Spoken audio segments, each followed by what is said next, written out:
Fascist. আর শেখ হাসিনার বাপ শেখ হাসিনাকে শিখাইছে এগুলা করা। শেখ হাসিনার বাপ যেভাবে বাকশাল কায়েম করে যেই ঘটনাটা ঘটাইছে দেশে, এইটার পতন এত বছর পরে হইতেছে শেখ হাসিনার পরে।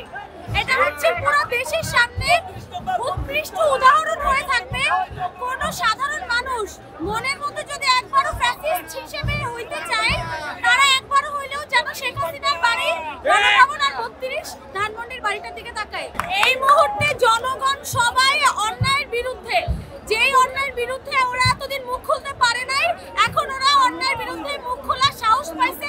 মুখ খুলবে তো খুলবে, প্লাস ওরা ওদের অন্যায়ের প্রতিবাদ করবে এইভাবে ভাঙচুরের মাধ্যমে। শেখ হাসিনা লজ্জা হওয়া উচিত যে ওর এত বড় পতনের পরেও আবার কালকে লাইভে আসবে ওর কর্মীদের দুঃখ ভারাক্রান্ত কথা শুনতে। এটা হচ্ছে ওর শাস্তি, এই ঘোষণাটা দেওয়ার জন্য যে ও লাইভে আসবে। এই অবস্থা দেখার পরে ওর লজ্জা থাকলে আর কখনো লাইভে আসবে না। শেখ হাসিনার সাথে ভারতের অবশ্যই ইন্টারনাল সম্পর্ক আছে, পার্সোনাল রিলেশনশিপ আছে, তাহলে অবশ্যই নিজের দেশের বিরুদ্ধে কখনো যাইতো না। আর শেখ হাসিনা কখনোই বাংলাদেশকে ভালোবাসে নাই। শেখ হাসিনা যদি বাংলাদেশকে ভালোবাসতো, ভারতের সাথে হাত মেলাতে পারতো না।